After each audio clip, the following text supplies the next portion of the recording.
आज नाशिकमध्ये दोन्ही ठाकरे बंधूंनी संयुक्त सभा घेतली आणि या सभेमध्ये राज ठाकरेंनी उद्धव ठाकरेंनी सरकारवर जोरदार टीका केलेली आहे।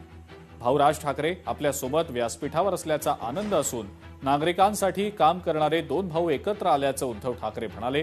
राजकारणात पोरं होत नसल्यानं यांनी आमचीच पोरं दत्तक घेतली आहेत असं म्हणत भाजपवर त्यांनी घणाघाती टीका केलेली आहे।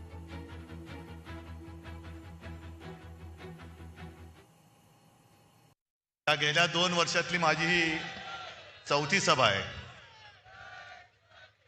पण आजच्या सभेत मला खूप आनंद होतोय, कारण माझ्यासोबत माझा भाऊ आणि महाराष्ट्र नवनिर्माण सेनेचा अध्यक्ष राज,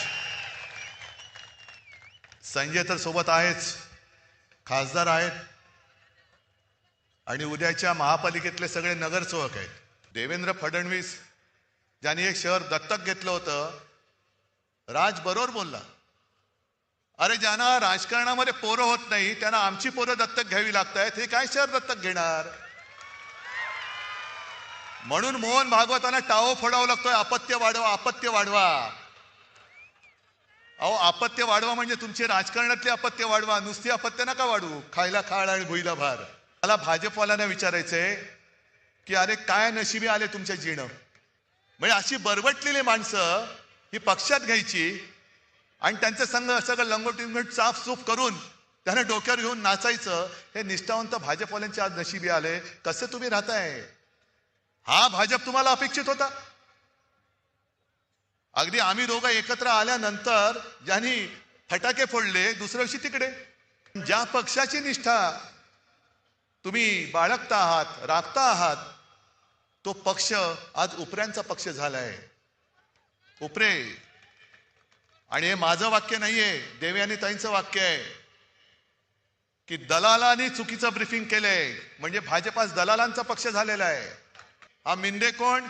पूर्वश्रमीचा आपलाच, आता गद्दार। गणेश नाईक पहिले आपलेच, त्यांच्या दोघात लागले आता।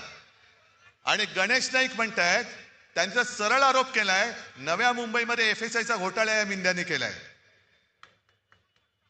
आणि जर भाजपने परवानगी दिली तर या मिंद्याचा टांगा उलटा करतो। मग गणेश नाईकांना सांगायचं की ते टांग्यात बसता कशाला, टांग्यात टांग तरी घाला, नाही तर टांगा तरी पालटा करा। तांगड्यात तांगडं घालायचं आणि तरी सुद्धा टांग्यात बसायचं, अरे पाडाला उलटा। म्हणजे हीच लोक सांगतायत की कशी अभद्र युती आहे, समविचारी अभद्र लोकांची समविचारी यांची ही युती झालेली आहे। मुंबईवर सत्ता ही आय लव्ह महादेव वाल्यांचीच असायला हवी। मुंबईमध्ये केवळ जय श्रीराम म्हणणारेच निवडून द्यायचे।